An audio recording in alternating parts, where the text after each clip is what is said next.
హరే కృష్ణ. అందరికీ కూడా భాగవతామృతం కార్యక్రమానికి స్వాగతం అండి. కార్యక్రమం మొదలు పెట్టుకునే ముందు ప్రార్థనలు చేద్దాం. ఓం నమో భగవతే వాసుదేవాయ. ఓం నమో భగవతే వాసుదేవాయ.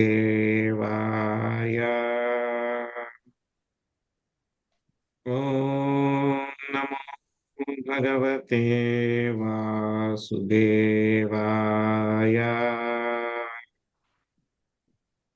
నారాయణం నమస్కృత్య నరం చైవ నరోత్తమం దేవీం సరస్వతిం వ్యాసం తదో జయముదీరయే.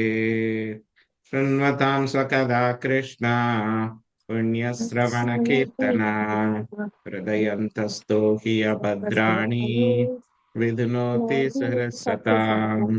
నష్టప్రాయేషు అభద్రేషు నిత్యం భాగవత సేవయా భగవతి ఉత్తమ శ్లోకే భక్తిర్భవతి నైష్టకే. ఓం అజ్ఞానతిమిరాంధస్య జ్ఞానాంజనశలాకయా చక్షురున్మిళితం యేన తస్మై శ్రీగురవే నమః. శ్రీచైతన్యమనోభీష్టం స్థాపితం యేన భూతలే స్వయం రూపా కదా మహ్యం దదాతి స్వపదాంతికం. వందేహం శ్రీగురో శ్రీయుతాపదకమలం శ్రీగురున్ వైష్ణవాంశ శ్రీరూపం సాగ్రజాతం సహగణా రఘునాథాన్వితం త్వాం సజీవం సాద్వైతం సావధూతం పరిజనా సహితం కృష్ణ చైతన్య దేవం శ్రీరాధా కృష్ణ పాదాన్ సహగణా లలిత శ్రీ విశాఖాన్వితాంశ. హే కృష్ణ కరుణా సింధో దీనబంధో జగత్పతే గోపేశ గోపికా కాంత రాధాకాంత నమోస్తుతే. తప్త కాంచన గౌరాంగే రాధే వృందావనేశ్వరి వృషభానుసుతే దేవి ప్రణమామి హరిప్రియే. వాంఛాకల్పతరుభ్యశ్చ కృపా సింధుభ్య ఏవ చ పతితానాం పావనేభ్యో వైష్ణవేభ్యో నమో నమః. జయ శ్రీ కృష్ణ చైతన్య ప్రభు నిత్యానంద శ్రీ అద్వైత గదాధర శ్రీవాసాది గౌర భక్త వృంద. హరే కృష్ణ కృష్ణ కృష్ణ హరే హరే హరే రామ రామ రామ హరే హరే.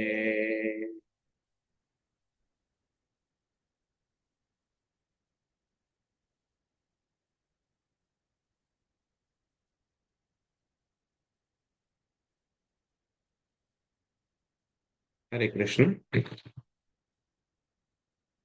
సో ఈరోజు మనము శ్రీమద్ భాగవతము దశమ స్కందము 24వ అధ్యాయము 13వ శ్లోకం నుంచి నేర్చుకోవడానికి ప్రయత్నిద్దాము. ఈ అధ్యాయం పేరు గోవర్ధనగిరి పూజ.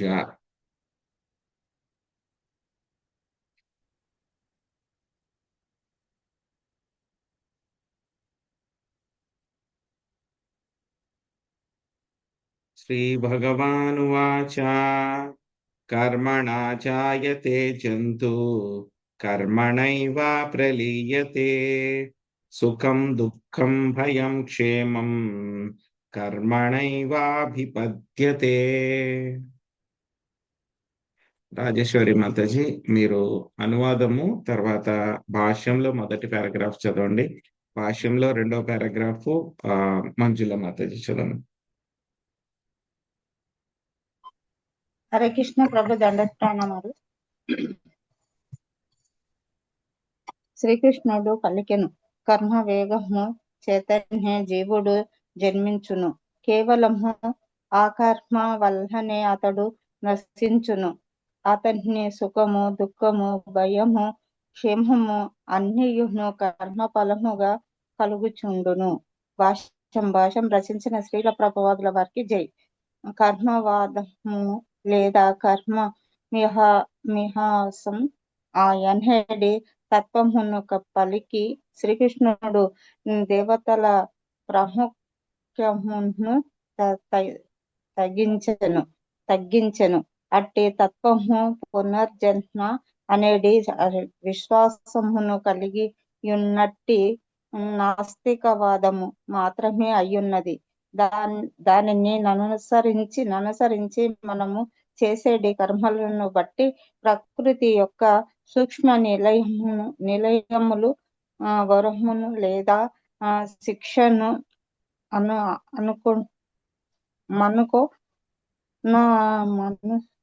మనకొసగలవు.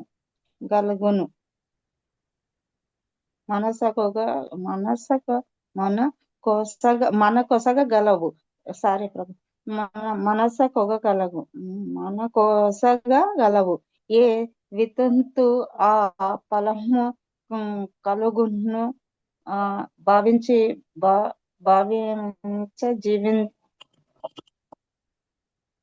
భవి జీవితమునందు మనుజుడు ప్రస్తుతము చేసేటి కర్మకు ఫలమును అనుభవించగలడు.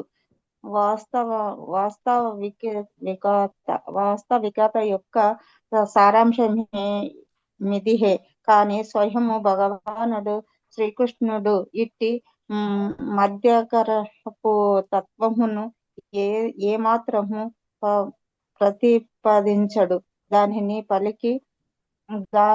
పలికి అతడు తన విశుద్ధ భక్తులను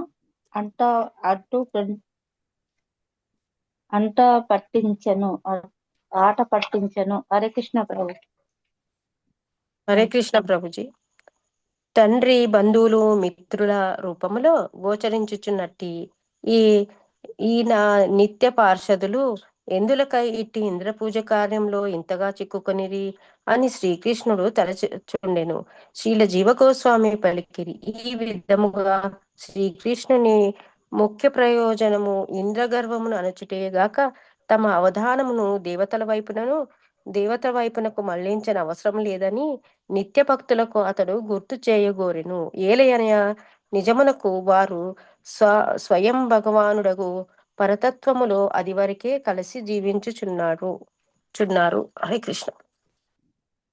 అస్తి చేదీశ్వర కశ్చిత్ ఫలరూప్యన్య కర్మణాం కర్తారం భజతే సోపి నాహ్యాకర్తుః ప్రభుర్హి సహా.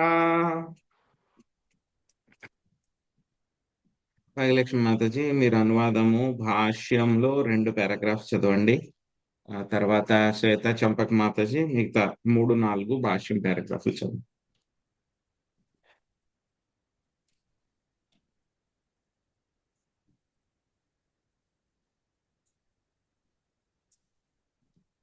భాగ్యలక్ష్మి మాతాజీ చదువుతున్నారు? మ్యూట్ లో ఉన్నారు మాది.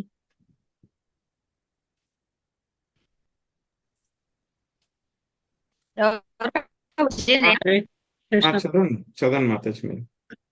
అనువాదము భాష్యంలో 2 పారాగ్రాఫ్లు. మళ్ళీ మ్యూట్ లో ఉన్నారు.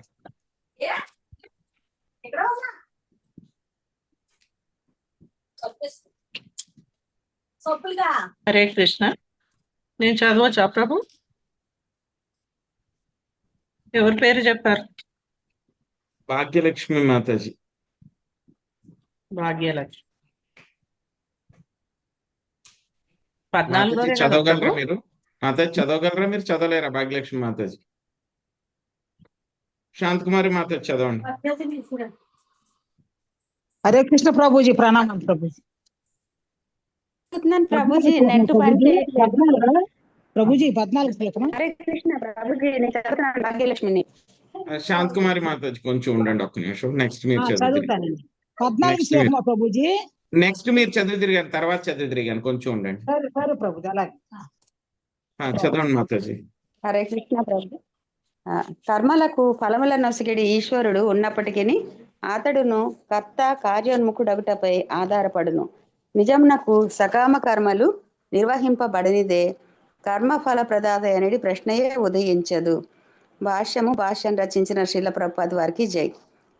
ఈశ్వరుడు ఉన్నప్పటికీ అతడు భర్తపై తప్పక ఆధారపడవలసి వచ్చుననియు శుభాశుభ నియమములను అనుసరించి బద్ధజీవులకు సుఖదుఖములను నొసంగవలసిన వాడై అతడును కర్మ నియమములకు ఆధీనుడు కావలసి వచ్చుననియు శ్రీకృష్ణుడు ఇచ్చట వాదించెను. పాపపుణ్య కార్యములకు శుభాశుభ ఫలముల నొసగడి ప్రకృతి నియమములు సర్వశుభకరుడగు దేవదేవుని యొక్క సృష్టి అనేది స్పష్టమగు విషయమును ఈ బాహ్యమగు తర్కము ఉపేక్షించును. అట్టి నియమములను సృజించి పోషించువాడు కనుక వాటికి అతడు ఆధీనుడు కాడు. పైగా భగవానుడు ఆత్మ సంతుష్టుడు, ఆత్మ పరిపూర్ణుడు కనుక బద్ధజీవుల కర్మలపై అతడెన్నడును ఆధారపడడు. పూర్ణ కరుణా స్వభావము వలన అతడు మన కర్మలకు తగిన ఫలం నొసగుచుండును. దేనిని మనము విధి తలరాత అని అనుచున్నామో అది బద్ధజీవులను పూర్ణ చేతనా స్థితికి క్రమముగా ఉద్ధరించుటకు ఉద్దేశింపబడిన పరిపూర్ణము సూక్ష్మమునైన నిగ్రహానుగ్రహ పద్ధతి అయి అట్టి పూర్ణ చేతనా స్థితియే జీవుల యొక్క మూలమగు సహజ స్వభావము. చాలా ప్రభుజీ, అంతేనా? అంతే Mataji. Thank you. Thank you so much. Hare Krishna Prabhuji, ప్రణామాలు ప్రభుజీ. మానవ స్వభావమునకు తగినట్టి నిగ్రహానుగ్రహమునకు నియంత్రించేది ప్రకృతి నియమములను భగవానుడు ఎంత చతురతతో సృజించి అమలు పరచనగా నిత్యమగు ఆత్మ యొక్క స్వాతంత్ర్యమునకు ఎటువంటి భంగము కలగకుండా అవి జీవుని పాపకర్మ యందు ఔదర్యపరిచి సత్యగుణమునందు ప్రోత్సహించదు. భౌతిక ప్రకృతికి విరుద్ధముగా భగవానుడు తన ప్రధాన స్వభావమును ఆధ్యాత్మిక జగత్తునందు ప్రదర్శించును. అచట ఆ దేవదేవుడు తన విశుద్ధ భక్తుల్లో నిత్యముకు ప్రేమ నియమమును కావించును. అట్టి ప్రేమ నియమమును భగవంతుడు భక్తుని నడుమ గల పరస్పర స్వాతంత్ర్యము పైనే పూర్తిగా ఆధారపడింది. కానీ ఏదో స్వార్థ ప్రయోజనములపై కాదు. ప్రకృతిని కొల్లగొట్టడి విపరీతమగు యత్నమును త్వజించి సచ్చితానందమయ జీవనముకై భగవద్భావనకి ఎడగలడి మహాదవకాశమును ఈ జగత్తునందరి బద్ధజీవులు విశుద్ధ భక్తుల సహాయంతో దేవదేవుడు నిరంతరము వసగొచ్చున్నాడు. ఈ విషయములన్నింటినీ దృష్టిలో ఉంచుకొని మనమిచ్చట ఆట పట్టింపు ద్వారాలో శ్రీకృష్ణుడు చేసిన నాస్తిక తర్కమును గంభీరముగా తీసుకొనరాదు. హరే కృష్ణ ప్రభు. థ్యాంక్ యూ ప్రభు. హరే కృష్ణ. శ్రీకృష్ణుడు ఇక్కడ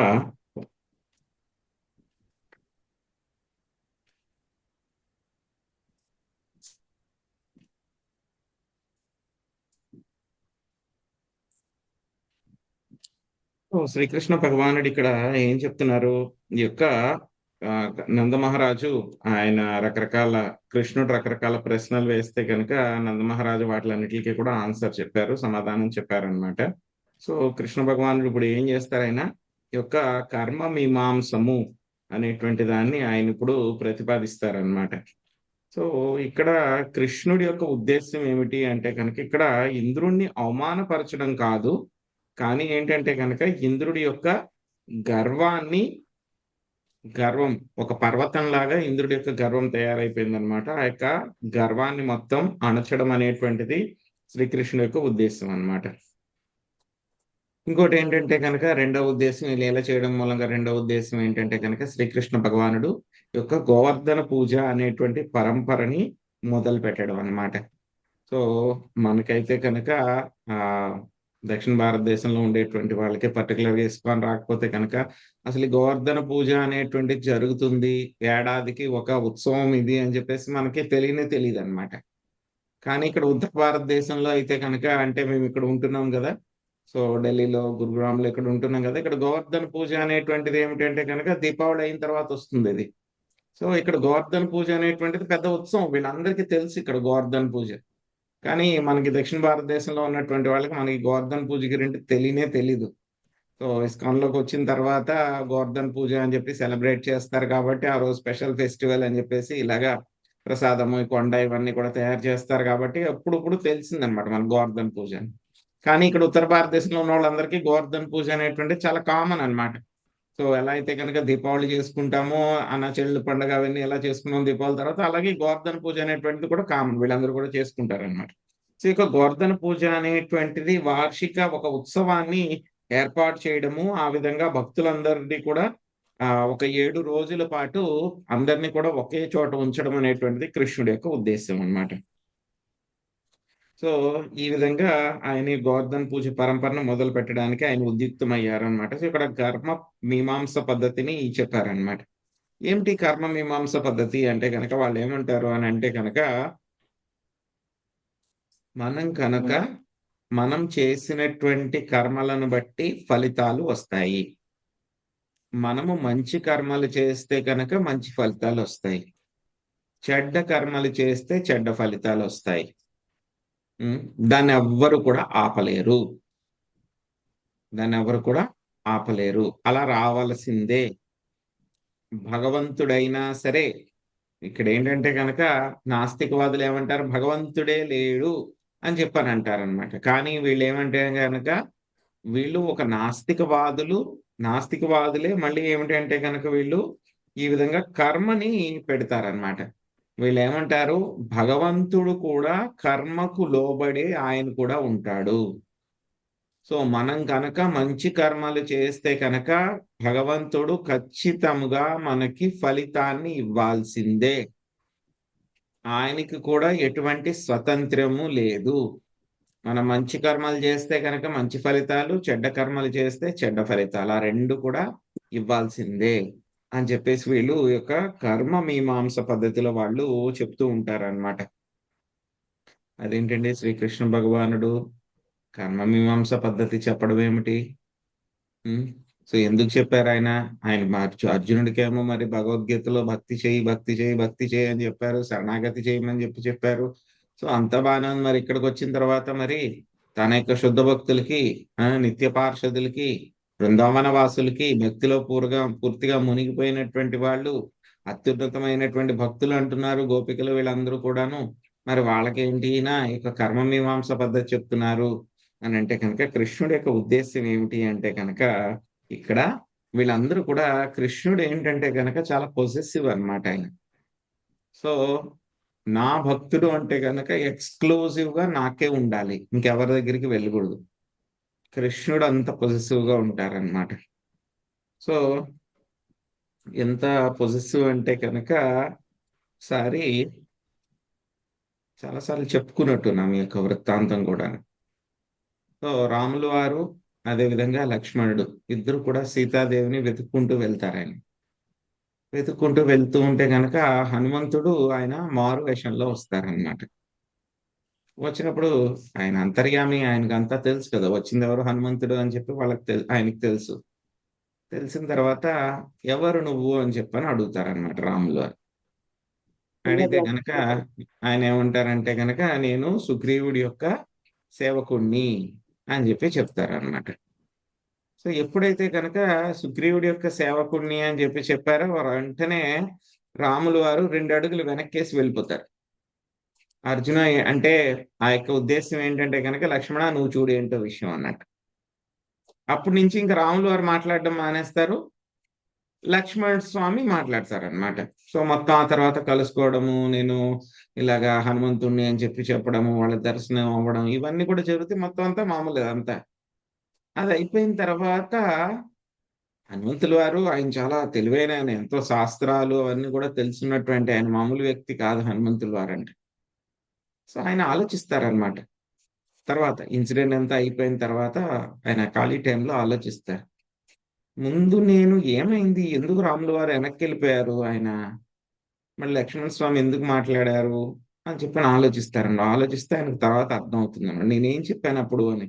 అంటే మనం కూడా కూర్చొని ఏమన్నా తప్పు జరిగితే కనుక ఎందుకు ఇలా జరిగిందని ఒకసారి ఆలోచించుకుంటాం కదా. సో అలాగే హనుమంతుల వారు కూడా ఆలోచిస్తూ ఉంటారు, ఎందుకు ఇలాగా ముందు ఆయన మాట్లాడారు, ఆ తర్వాత మళ్ళీ లక్ష్మణ స్వామితో మాట్లాడమని ఆయన వెనక్కి వెళ్ళిపోయారు, లక్ష్మణ స్వామి ముందుకు వచ్చారు, ఎందుకు ఇలా జరిగిందని ఆలోచిస్తే ఆ తర్వాత అర్థమైందంట. ఏమిటి ఆయన ఏం చెప్పారు సమాధానం, నేను సుగ్రీవుడి యొక్క సేవకుణ్ణి అని చెప్పాను, అందుకని ఆయన వెనక్కి వెళ్ళిపోయారు. సో కాబట్టి కృష్ణుడు ఎప్పుడు కూడా చాలా పొజెసివ్ గా ఉంటారు. ఎలా అయితే కనుక చిన్నపిల్లలు ఉన్నారనుకోండి, సో వాళ్ళు ఏమనుకుంటారు, వాళ్ళ యొక్క అటెన్షన్ మొత్తం తల్లి యొక్క అటెన్షన్ మొత్తం నా మీదే ఉండాలి అని కోరుకుంటారు, పొజెసివ్. అలాగే కృష్ణుడు కూడా ఏంటంటే కనుక వీళ్ళందరూ కూడా నన్ను వదిలిపెట్టేసి ఇంద్రుడికి పూజలు చేయడం ఏంటి వీళ్ళు? ఆ సో చేస్తే చేస్తే నాకు చేయాలి, అంతేగాని ఇంద్రుడికి చేయడం ఏంటి?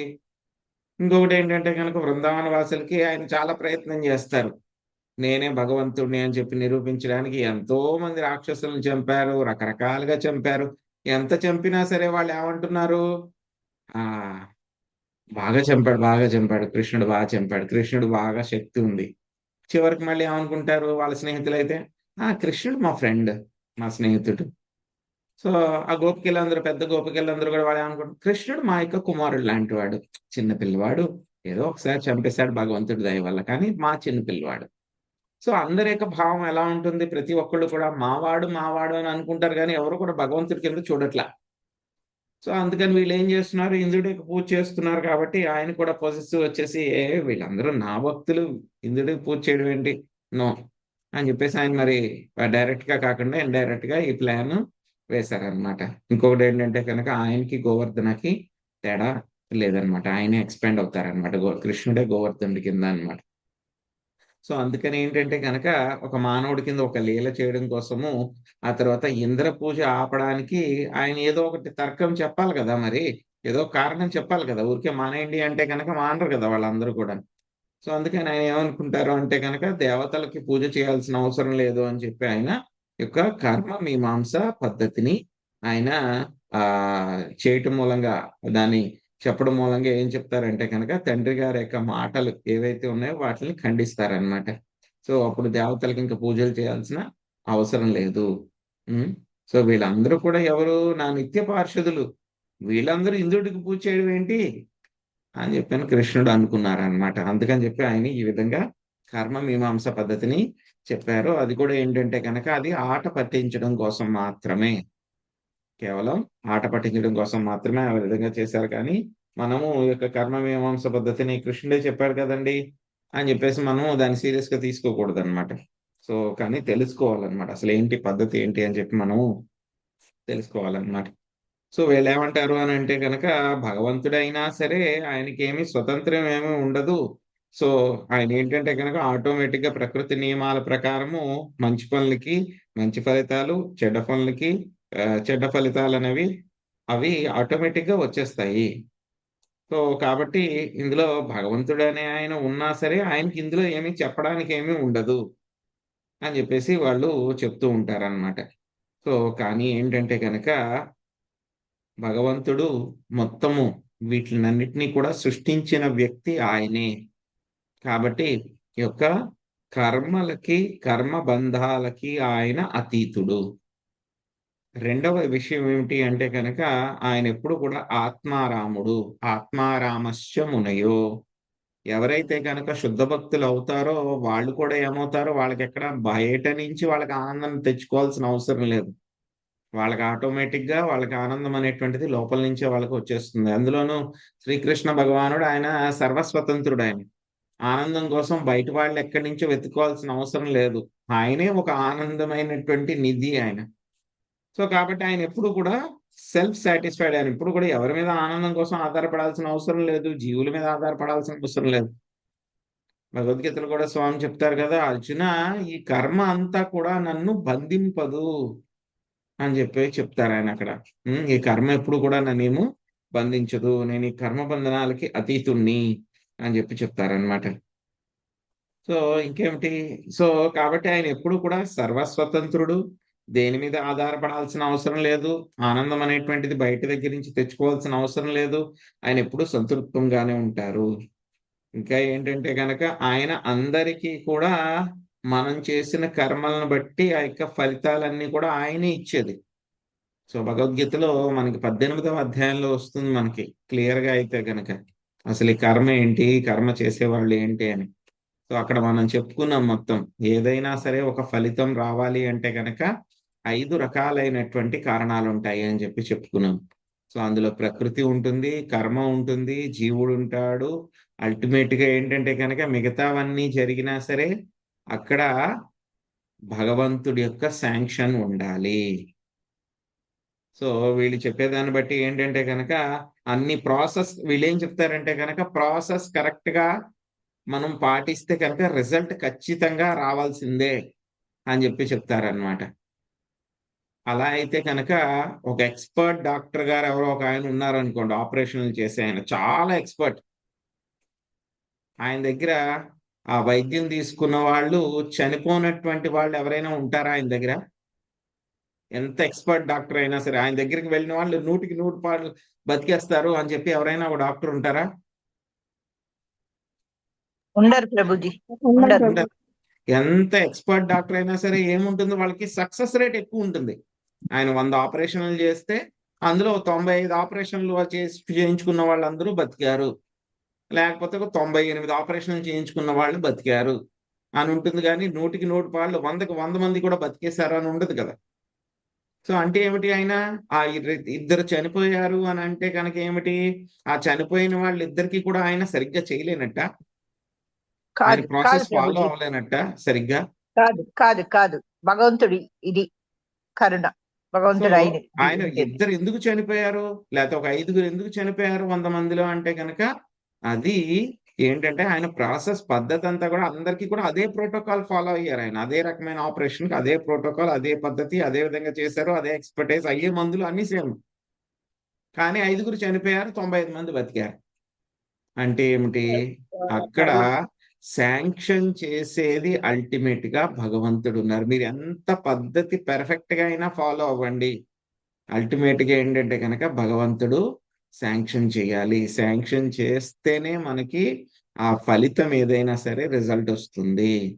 సో ఇక్కడ కర్మ మీమాంస పద్ధతి అనేటువంటిది చెప్పడానికి బాగానే ఉంటుంది, కానీ ఈ ఒక్క ఎగ్జాంపుల్ తోటి మనం చెప్పొచ్చు ఎలాగా, ఎంత ఎక్స్పర్ట్ డాక్టర్ అయినా సరే అందరూ పేషెంట్స్ ని కూడా ఆయన బతికించలేడు.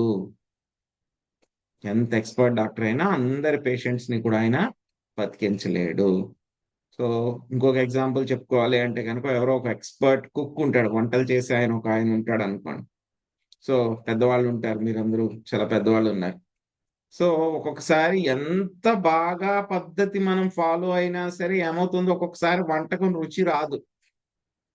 95 సార్లు బాగా రావచ్చు, కానీ ఎప్పుడో ఒకసారి పాడైపోతుంది, సరిగ్గా టేస్ట్ రాకపోవడము, లేకపోతే కొంచెం మాడిపోవడము, ఏదో ఒకటి ఎక్కడో చోట తేడా జరుగుతుంది. సో అంటే ఏమిటి, వాళ్ళు చేసిన వాళ్ళు ఏమన్నా తప్పు చేసినట్ట, పద్ధతి ఏమన్నా మార్చినట్ట? ఏం మార్చలేదు, కానీ ఏంటంటే ఒక్కొక్కసారి రిజల్ట్ రాదు అలాగా. సో అది భగవంతుడి యొక్క ఇచ్ఛ. సో ఇక డాక్టర్ ఎగ్జాంపుల్ కానీ వంట ఎగ్జాంపుల్. సో ఇక కర్మ మీమాంస సిద్ధాంతం అనేటువంటిది ఇక్కడ ఓడిపోతుంది. కానీ వీళ్ళు ఏమంటారు అని అంటే కనుక ఈవెన్ మనకి ISO స్టాండర్డ్స్ అని ఉంటాయి అన్నమాట. సో ISO అని చెప్పేసి కంపెనీలకి అన్నిటికీ కూడా ఒక ISO ఇస్తారు. రకరకాల కంపెనీలకి రకరకాల ప్రాసెస్లు ఉంటాయి అన్నమాట. సో అందులో వాళ్ళు ఏం చెప్తారు అని అంటే కనుక 100% కూడా మీరు పెర్ఫెక్ట్ గా ఉండరు అని చెప్పి చెప్పరు వాళ్ళు. వాళ్ళు ఏం చెప్తారు, ఏదైనా సరే ఒక మ్యానుఫ్యాక్చరింగ్ కానీ తయారు చేసే వస్తువు కానీ ఏదైనా ఒక కంపెనీలో కానీ ఏంటంటే కనుక ఈ పద్ధతులు సరిగ్గా పాటించాలి. ఎందుకంటే పద్ధతి పాటిస్తే కనుక చాలు, ఆటోమేటిక్ గా రిజల్ట్ వస్తుంది. కానీ అది 100% 100% కాదు, ఎప్పుడో ఒకసారో 2 సార్లు అవి ఫెయిల్ అవుతాయి.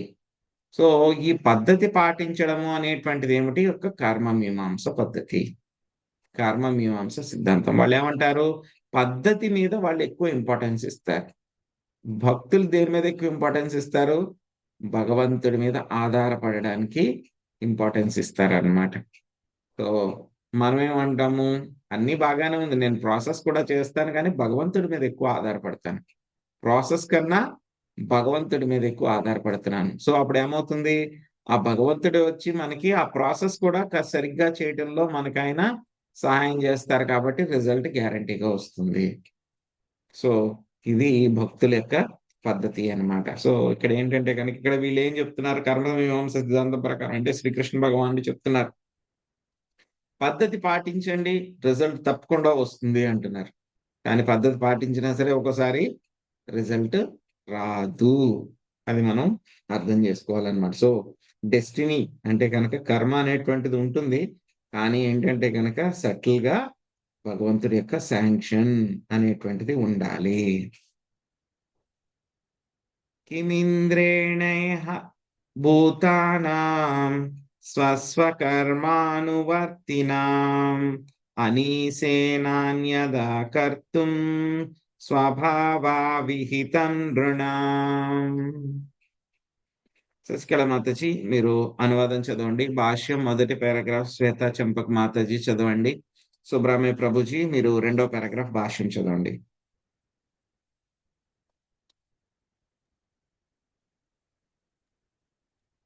హరే కృష్ణ ప్రభుజీ. ఈ జగత్తునందు ఈ జీవులు తమ కర్మల యొక్క ఫలమును తప్పక అనుభవించవలసి ఉంది. ఇంద్రుడు మానవుల సహజ స్వభావము అదృష్టమును ఏ విధముగానో మార్చజాలడు కనుక వారెందులకు అతనిని పూజించవలెను. ధన్యవాదాలు మాతాజీ. ప్రభుజీ హరే కృష్ణ. హరే కృష్ణ ప్రభుజీ ధనప్రణం. భాష్యము. ఇచ్చట శ్రీకృష్ణుని వాదము స్వాతంత్రమున తోసిపుచ్చుట కాదు, ప్రస్తుత కర్మలకు ఫలము నొసగేడి నియమ విధానములుగా కర్మను అంగీకరించినచో స్వభావం అనుసరించి మనము భవిష్యత్తును నిర్ణయించుకొనగలము. ప్రస్తుత జన్మయందు సుఖదుఖము పూర్వకర్మలను అనుసరించి ఇదివరకే నిర్ణయించబడినవి. వాటిని దేవతలైనను మార్చజాలరు. పూర్వకర్మానుసారం సంప్రాప్తము కావలసి ఉన్న ధనధాన్య సమృద్ధిని గాని, దారిద్ర్యమును గాని, ఆరోగ్యమును గాని, అనారోగ్యమును గాని, సుఖమును గాని, దుఃఖమును గాని వారు మనకు ఒసగియే తీరవలెను. ఆయనను ఈ జీవితము నందు పుణ్యమయ కార్యమును లేదా పాపమయ కార్యమును ఎంచుకొనేది స్వాతంత్రము ఇంకను మనకున్నది. మనం ఎంచుకునే విధానము మన యొక్క భావి సుఖ దుఃఖములను నిర్ణయించును. హరే కృష్ణ ప్రభుజీ. కృష్ణ ప్రభుజీ. ఉదాహరణకు నేను పూర్వజన్మ యందు పుణ్యకర్మాచరణై ఉన్నచో ఈ జన్మ యందు దేవతలు అపారమగు ధన సంపత్తులను పొసగెదరు. కానీ ఆ సంపద నుంచి ఆ సంపదను మంచి లేదా చెడు ప్రయోజనములకు ఖర్చు చేసేది స్వాతంత్రము నాకే చెంది ఉండును. నేను ఎంచుకునేది మార్గము నా భావి జీవితమును నిర్ణయించగలదు. ఈ విధముగా ప్రస్తుత జన్మ యందు అనుభవింపవలసి ఉన్న కర్మఫలమును ఎవరును మార్చలేనప్పటికీ ప్రతి ఒక్కడు ఇంకను తన స్వాతంత్రమును కలిగి ఉండును. దాని ద్వారా అతడు తన భవిష్యత్తు నందలి పరిస్థితిని నిర్ణయించగలడు. ఇచ్చట శ్రీకృష్ణుడు చేసిన వాదము మిగుల ఆసక్తికరముగా నున్నది. అయినను మనమందరము భగవంతుని నిత్యదాసులము. సమస్త కర్మలచే మనము అతనిని తప్పక సంతృప్తి పరపవలెను అనేది నిర్ణయాత్మకమగు భావన దీని యందు ఉపేక్షింపబడినది. హరే కృష్ణ ప్రభుజీ.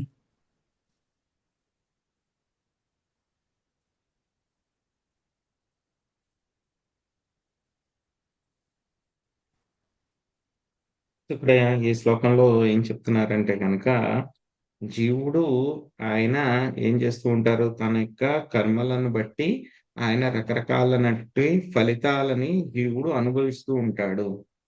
సో కాబట్టి మనం కర్మ చేసిన దాన్ని బట్టి కర్మ ఫలితాలు వస్తాయి. సో మరి ఇంద్రుడు కూడా ఏం చేయగలుగుతాడు? ఆయన మన కర్మ బాగోపోతే కనుక ఇంద్రుడు అయినా మాత్రం ఏం చేయగలుగుతాడు చెప్పండి. సో కాబట్టి ఇక్కడ ఏం చెప్తున్నారైనా, అలాంటప్పుడు మరి మనం ఇంద్రుడికి ఎందుకు పూజించాలి? నా కర్మ బాగాలేనప్పుడు నాకు ఖచ్చితంగా బ్యాడ్ వస్తుంది, నాకు చెడు ఫలితం వస్తుంది. సో అలాంటప్పుడు నేను ఇంద్రుడిని పూజించేస్తే కనుక నాకేమైనా ఉపయోగం ఉంటుందా? ఏం ఉపయోగం ఉండదు. అలాంటప్పుడు నేను ఇంద్రుడికి ఎందుకు నేను పూజించాలి అని చెప్పేసి ఆయన ఈ విధంగా వాదన చేస్తున్నారు అన్నమాట శ్రీకృష్ణ భగవానుడు. సో ఇక్కడ ఏంటంటే కనుక మనకి కృష్ణుడు చెప్పిన దాన్ని మనం ఎలా అర్థం చేసుకోవాలి అని అంటే కనుక ఇక్కడ జీవులకి ఏముంటుంది, మనందరికీ కూడా ఫ్రీ విల్ ఉంటుంది. ఫ్రీ విల్ అంటే కనుక స్వతంత్రము, ఎంచుకునేటువంటి స్వతంత్రం ఉంటుంది అన్నమాట. సో ఇక్కడ ఏం చేస్తుంది, మనకి ఇంతకు ముందు చేసినటువంటి కర్మలను బట్టి మనకి ఎన్నో కొన్ని ఏమి ఇవ్వబడతాయి, మనకి రకరకాల ఫెసిలిటీస్ ఇవ్వబడతాయి. సో కానీ వాటిని మనం తిరిగి మళ్ళీ ఎలాగ ఉపయోగించాలి అనేటువంటిది మళ్ళీ మన చేతుల్లోనే ఉంటుంది ఒకటి. సో రెండవది ఏంటంటే కనుక మన పాత కర్మలను బట్టి ఏముంటుంది, మనకి ఆనందము అదే విధంగా దుఃఖము అనేటువంటివి వస్తూ ఉంటాయి. సో ఇక్కడ దేవతలు కూడా వాటిని మార్చలేరు. అయినా సరే ఏముంటుందంటే కనుక మనకి ఎంతో కొంత మళ్ళీ స్వతంత్రం అనేటువంటిది ఉంటుంది. నేను మళ్ళీ ఎటువంటి పనులు చేయాలి, పుణ్యకర్మలు చేయాలా, పాపకర్మలు చేయాలా అనేటువంటిది. సో దాన్ని బట్టి ఏమవుతుంది, మళ్ళీ మనకి భవిష్యత్తులో వచ్చేటువంటి యొక్క సుఖ దుఃఖాలన్నీ కూడా ఆధారపడి ఉంటాయన్నమాట. సో ఆ తర్వాత మళ్ళీ 16వ శ్లోకంలో మళ్ళీ జీవుడి యొక్క స్వభావం గురించి ఆయన చెప్తూ ఉన్నారు. అదేంటో చూద్దాం.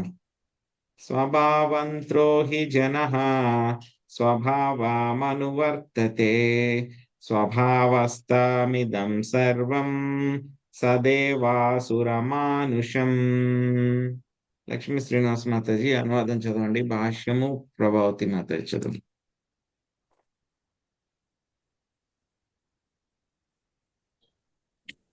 హరే కృష్ణ ప్రభుజీ, దండవత్ ప్రణామాలు. ప్రతి జీవుడు తన బద్ధ స్వభావానికే అధీనుడై ఉండును. ఈ విధముగా అతడు తన స్వభావమును తప్పక అనుసరించవలసి ఉండును. దేవదానవ మానవులతో కూడి ఉన్న ఈ సమస్త విశ్వము జీవుల యొక్క ఈ బద్ధ స్వభావం పైననే ఆధారపడి ఉన్నది. హరే కృష్ణ ప్రభుజీ, ధన్యవాదాలు. హరే కృష్ణ ప్రభుజీ, కడచిన శ్లోకం నందు వసగిన వాదమునకు శ్రీకృష్ణుడు ఇచ్చటి వివరణము నసుకుచున్నాడు. సమస్తము స్వభావము జీవుని బద్ధ నిజం పైననే ఆధారపడినప్పుడు భగవద్ దర్శనము లేదా దేవతార్చనము చేయవలసిన అవసరం ఏమిటి? స్వభావమే సర్వశక్తివంతమైనచో ఈ వాదము ఉదాత్తమై ఉండేది. కానీ దురదృష్టవశాత్తు అది కాదు. శ్రీమద్ భాగవతమునందరి ఈ అధ్యాయంలో శ్రీకృష్ణుడు నిర్ద్వంద్వముగా వెల్లడి చేయనున్నట్లు పరమ నియామకుడు ఒకడు కలడు.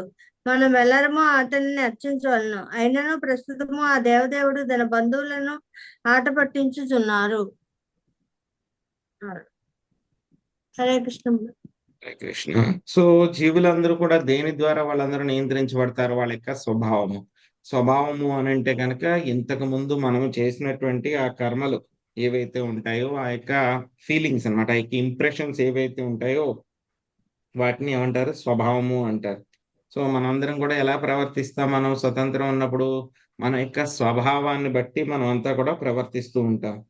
సో కాబట్టి స్వభావాన్ని బట్టి మనం ప్రవర్తిస్తున్నప్పుడు మళ్ళీ ఇక్కడ దేవతలు, దానవులు, మానవులు ఇవన్నీ కూడా ఏమిటి? మళ్ళీను ఎందుకు మళ్ళీ దేవతల్ని పూజించాలి అని చెప్పి శ్రీకృష్ణ భగవానుడు మళ్ళీ చెప్తూ ఉన్నారు అన్నమాట. సో ఇక్కడ ఏంటంటే కనుక స్వభావం అనేటువంటిది ప్రతి ఒక్కళ్ళకి కూడా ఉంటుంది. కానీ స్వభావం అనేటువంటిది బలంగా ఉంటుంది, చాలా శక్తివంతమైనది. సో కానీ ఏంటంటే కనుక ఇక స్వభావం అనేటువంటి దానికి ఉన్నటువంటి శక్తి భగవంతుడి కంటే కూడా ఎక్కువ శక్తి కానే కాదనమాట. సో మళ్ళీ 17వ శ్లోకంలో కర్మే మొత్తము, మొత్తం అంతా కూడా కర్మే అని చెప్పి చెప్తారనమాట. మళ్ళీ 18వ శ్లోకంలో కర్మని పూజించండి. కొంతమంది ఏమంటారు? వర్క్ ఈజ్ వర్షిప్ అంటారు కదా. సో ఏముంటుంది మనకి బెంగళూరులో అయితే కనుక విధాన సౌధం అయితే రాసి ఉంటుంది, దేవర కల్స, సర్కార కల్స, దేవర కల్స అని చెప్పి రాసి ఉంటుందని. కనిష్ట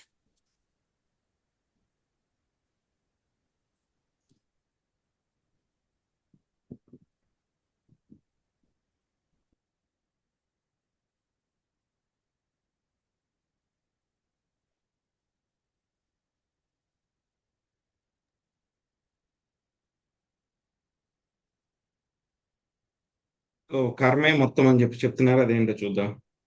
దేహానుచ్చావచాంజంతు ప్రాప్యోత్సృజ్యతి కర్మణ శత్రుర్మిత్ర ముదాసీన కర్మైవ గురురీశ్వర.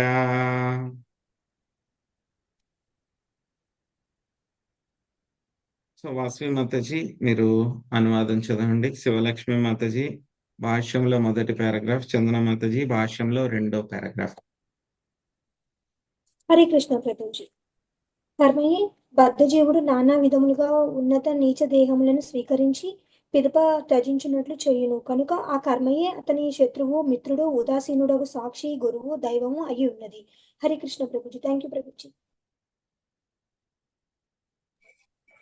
హరే కృష్ణ ప్రభుజీ. దేవతలైనను కర్మ నియమములచే బద్ధులు నియంత్రింపబడిన వారు అయి ఉన్నారు. స్వయముగా ఇంద్రుడే కర్మ నియమములకు లోబడి ఉండునచు యస్తిస్త్వ గోపమద వేంద్ర మహోస్వకర్మ బంధానురూప ఫలభావన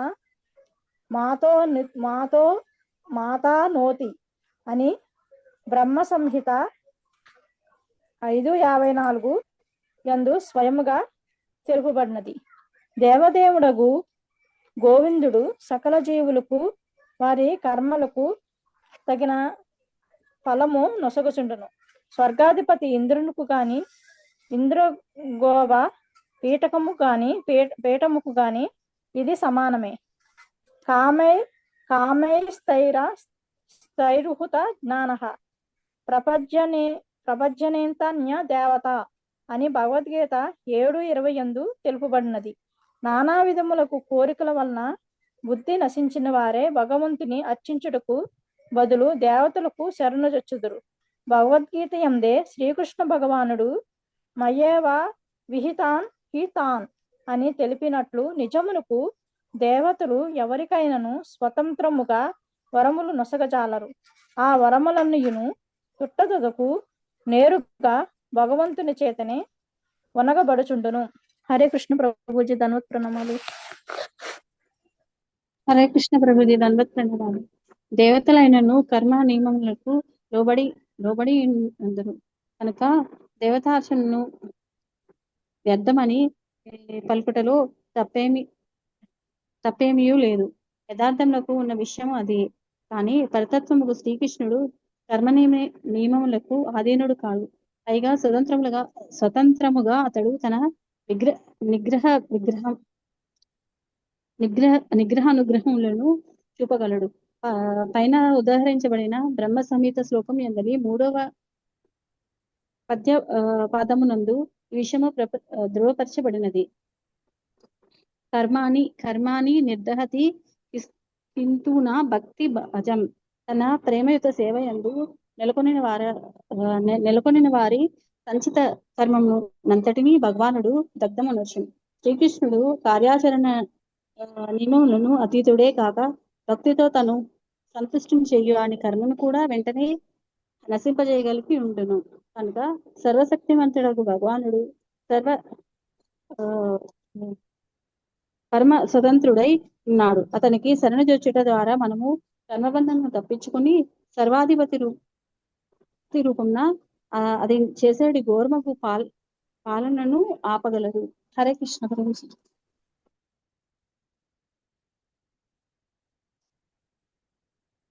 ఇక్కడ ఏమంటున్నారు? యొక్క కర్మ వల్లనే మనకి ఉన్నత జన్మలు, అదే విధంగా అధమ జన్మలు అన్ని కూడా లభిస్తూ ఉంటాయి. సో కాబట్టి కర్మ ఏమిటి? కర్మే మనకి శత్రువు, కర్మే మనకి మిత్రుడు, కర్మే మనకేంటి? సో ఉదాసీనంగా ఉండేటువంటి సాక్షి, గురువు, దైవము అంతా కూడా కర్మే. ఏమంటారు కొంతమంది? Work is worship. మాకు పని, కర్మే మాకు దైవము అని చెప్పి వాళ్ళు చెప్తూ ఉంటారు అన్నమాట. సో ఇక్కడ ఏంటంటే కనుక దేవతలైనా సరే వాళ్ళందరూ కూడా యొక్క కర్మ నియమాలతోటి వాళ్ళు కూడా బద్ధులే.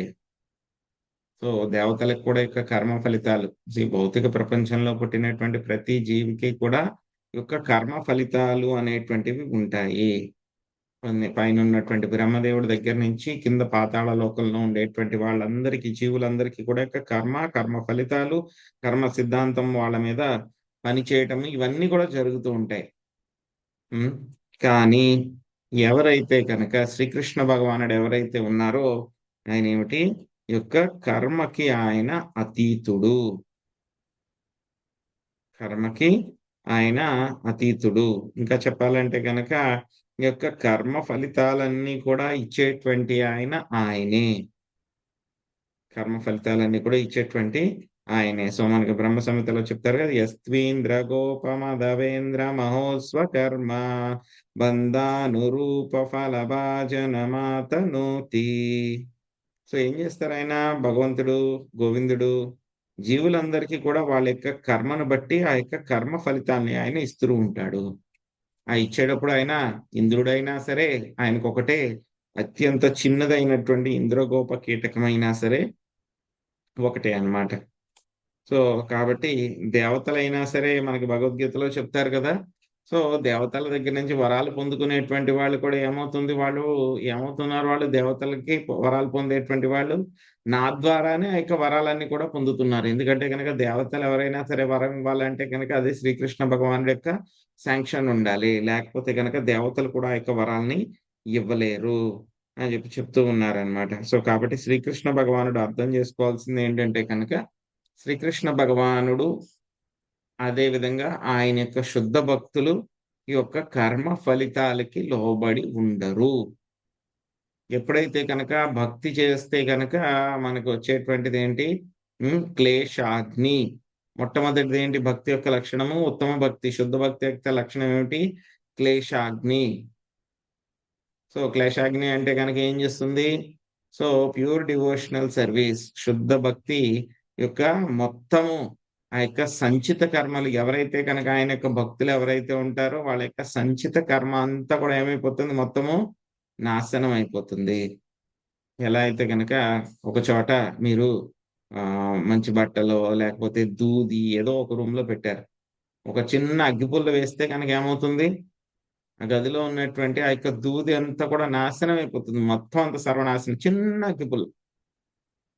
అదే విధంగా మనం కూడా శుద్ధ భక్తి చేస్తే కనుక మన హృదయంలో ఉన్నటువంటి యొక్క మలినాలు కల్మషాలు ఏవైతే ఉన్నాయో అవన్నీ కూడా నాశనం అయిపోతాయి. అంతేకాకుండా శుద్ధ భక్తి చేయడం మూలంగా మన యొక్క సంచిత కర్మ ఏదైతే కనుక బ్యాగ్ ఉంది కదా, అది సంచితం అంటే కనుక మనకు ఉన్నటువంటి పెద్ద బ్యాగ్, అది ఈ జన్మలో తెచ్చుకోలేదు ఆ బ్యాగ్.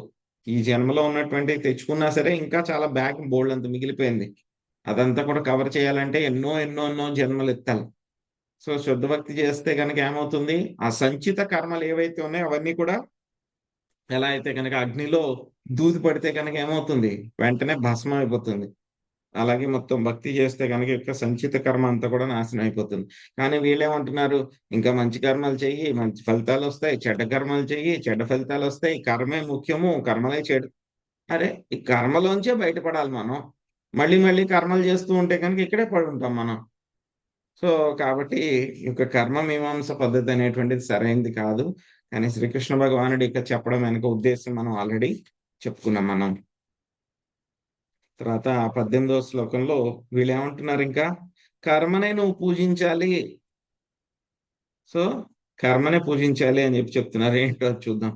తస్మాత్ సంపూజయేత్ కర్మ స్వభావస్థా స్వకర్మకృత్ అంజసాయేన వర్తేత తదేవాస్య హి దైవతం. గీత కుశల్ మాతాజీ మీరు అనువాదం చదండి. రాధమ్మ మాతాజీ భాష్యంలో శ్రీకృష్ణుడే గంభీరముగా అని పలికి ఉండేను వరకు చదవండి. తర్వాత ప్రస్తుత జన్మలో నుంచి చివరి వరకు హరిత మాతాజీ చదవండి. హరికృష్ణ ప్రభుజీ. అందువల్ల మనుజుడు శ్రద్ధతో కర్మనే అర్చించవలెను. అతడు తన స్వభావమునకు తగిన స్థితిలో నిలిచిన వాడై స్వకర్మను నిర్వహించవలెను. నిజముగా దేని ద్వారా మనము చక్కగా జీవించగలమో అదియే మన పూజనీయ దైవం. హరికృష్ణ. భాష్యంపై శ్రీల ప్రభుపాదులకు జై. మన కర్మ లేదా ఉద్యోగమే నిజముగా దైవమనియు కనుక ఆ కర్మచే మనము అర్పించవలననియు శ్రీకృష్ణుడు ఇచ్చట ఒక అసంగతముకు నవీన తత్వమును ప్రతిపాదించుచున్నాడు. నిశ్చితముగా పరిశీలించినచో మనం చేసేది కర్మ దేహము భౌతిక ప్రకృతి యొక్క అన్యోన్య క్రియకు అన్యము కాదని గాంచగలము. ఈ విషయమును సాక్షాత్తుగా శ్రీకృష్ణుడే గంభీరంగా భగవద్గీత 3.28 గుణా గుణేషి వర్తంత అని పలికి ఉండెను. హరే కృష్ణ. Thank you Prabhuji. హరే కృష్ణ ప్రభుజీ. ధన్యవాదం ప్రభుజీ. ప్రస్తుత జన్మలో చేసేడు ఉత్తమ కర్మ ఉత్తమమగు జన్మ నొసగునని కర్మ మీమాంస తత్వం అంగీకరించును. అది సత్యమైనచో దేహమునకు అన్యముగా ఒక చైతన్య స్వరూపమగు ఆత్మ ఉండవలెను. అట్లయినచో దివ్యమగు ఆత్మ తాత్కాలికమగు దేహము భౌతిక ప్రకృతి యొక్క అన్యోన్య క్రియను ఎందులకు అర్పించవలను? సంపూజయేత్ కర్మ అను పదమునకు అర్థము మనుజుడు కర్మ నియమములను అర్పించవలనని అయినచో నియమములను అర్చించుట అననేమి? అట్టి నియమములకు మూలమెవరు? వాటిని పోషించు వాడెవరని ఎవరేని చురుకుగా ప్రశ్నించవచ్చును. నియమములే ఈ జగత్తును సృష్టించినవి లేదా పోషించుచున్నవని పలుకుట అర్ధరహిత ప్రతిపాదనమే కాగలదు. ఏలైనగా ప్రకృతి నియమములు సృష్టి కారణమగునని సూచించున్నది ఏదీను లేదు. నిజముగా అర్చనము పూజ సాక్షాత్తుగా శ్రీకృష్ణునికే ఉద్దేశింపబడినది. ఈ నిజమైన సారాంశము ఈ అధ్యాయం నందు వెల్లడి కానున్నది. Srikrishna Prabhuji. Thank you Prabhuji. Hare Krishna. So ఏం చెప్తున్నారు మళ్ళీ శ్రీకృష్ణ భగవానుడు? సో నీ యొక్క స్వభావాన్ని బట్టి ఏం చేయమంటున్నారు? చక్కగా కర్మలు చెయ్యి. సో కర్మ అనేటువంటిది ఏమిటి? ఈ విధంగా మంచి కర్మలు చేస్తే కనుక మనం ఆనందంగా బతకగలుగుతాము. ఈ కర్మ అనేటువంటిదే మన యొక్క దైవము. Work is worship. ఇంగ్లీష్లో ఒకటి ఉంటుంది సామెత, వర్క్ ఈజ్ వర్షిప్ అంటారనమాట. సో చాలా మంది ఏమంటారు, యొక్క కర్మ లేదా ఉద్యోగం మాత్రమే నాకు దైవము, నేను ఇది బాగా చేసుకుంటాను అంతే, నాకు ఇంకెవరిని కూడా పూజించాల్సిన అవసరం లేదు అని చెప్పి చెప్తూ ఉంటారనమాట. సో ఇక్కడ ఏంటంటే కనుక కర్మ మీమాంస పద్ధతి అనేటువంటిది ఏం చెప్తుంది మనకి? సో మంచి పనులు చేస్తే కనుక వచ్చే జన్మలో నీకు మంచి స్థాయిలో ఉంటావు అని చెప్పి చెప్తుంది అనమాట. సో కానీ ఏంటంటే కనుక ఆ విధంగా చెయ్యాలి అని అంటే కనుక ఏమిటి? అన్నీ తెలుసున్నటువంటి ఆత్మ, శరీరానికి వేరేగా ఉండేటువంటి ఆత్మ అనేటువంటిది ఉంటుంది. ఆత్మ అనేటువంటిది మళ్ళీ వేరొక శరీరానికి వెళ్తుంది. సో అటువంటప్పుడు ఈ యొక్క ఆత్మ అనేటువంటిది ఈ కర్మని ఎందుకు పూజించాలి? ఈ కర్మ అనేటువంటిది ఎలా వస్తుంది మనకి? కర్మ అనేటువంటిది ఈ యొక్క శరీరము, అదే విధంగా ప్రకృతి యొక్క ఒకదానితో ఒకటి వచ్చేటువంటి ఆ యొక్క ఫలితం వల్ల, ఇంటరాక్షన్ వల్ల, సంబంధం వల్ల వచ్చేటువంటిది యొక్క కర్మ అన్నమాట. సో గుణేషు వర్తంతే. సో ఇక కర్మ అనేటువంటిది ఏమిటి? ఈ యొక్క మనకు ఉన్నటువంటి యొక్క శరీరము, అదే విధంగా తాత్కాలికమైనటువంటి శరీరము, ప్రకృతి మధ్యలో జరిగేటువంటివి విషయాలు కర్మ అని చెప్పి చెప్పబడతాయి అన్నమాట. సో కాబట్టి ఇక్కడ ఏం చెప్తున్నారు? కర్మే వర్క్ ఈజ్ వర్షిప్ అయితే కనుక ఇంకా ఎవరిని కూడా దేవతల్ని పూజించాల్సిన అవసరం లేదంటున్నారు. కానీ అది సరికాదనమాట. సో ఇక్కడితోటి మనం చర్చ ఈ రోజు ముగిద్దాము. మళ్ళీ మనం రేపు కంటిన్యూ చేద్దాము. హరే కృష్ణ. సో ఈ యొక్క సెషన్ అంతా కూడా ఏమిటి? అధ్యాయంలో పూర్తిగా అంతా తర్కమే ఇందులో ఉంటుందన్నమాట. సో కానీ ఏంటంటే తర్కం నేర్చుకుంటూ ఉన్నప్పుడు మనకి ఏంటంటే తర్కం కూడా తెలియాలి, ఆ తత్వానికి మనకి విరుగుడు కూడా తెలియాలన్నమాట. సో ఇక్కడ ఏమవుతుంది మనకి? శ్లోకం అనువాదంలో అంతా కూడా శ్రీకృష్ణ భగవానుడు చెప్పినటువంటి కర్మ మీమాంస తర్కం ఉంటుంది. కానీ ఏంటంటే కనుక ఆ యొక్క భాష్యంలో ఏముంది? ఆ యొక్క తర్కంలో ఉన్నటువంటి తప్పేమిటి, దానికి విరుగుడు ఏమిటి అనేటువంటిది మనకి చెప్పడం జరిగిందనమాట. సో మళ్ళీ మనం రేపు కంటిన్యూ చేద్దాము. హరే హరే కృష్ణ. కృష్ణ ప్రభుజీ. ఒక మాట చెప్పండి. ప్రభుజీ, సెకండ్ బుక్ అయిపోయిందా ప్రభుజీ? థర్డ్ బుక్ అయితే నా దగ్గర ఉంది, అందుకని సెకండ్ బుకే జరుగుతుంది. ఇది రెండవ భాగం మాతాజీ. థర్డ్ బుక్ అయితే నా దగ్గర ఉంది ప్రభుజీ, అందుకనే ఓకే మాతాజీ, ఇది రెండవ భాగం. హరే కృష్ణ. హరే హరే కృష్ణ ప్రభుజీ.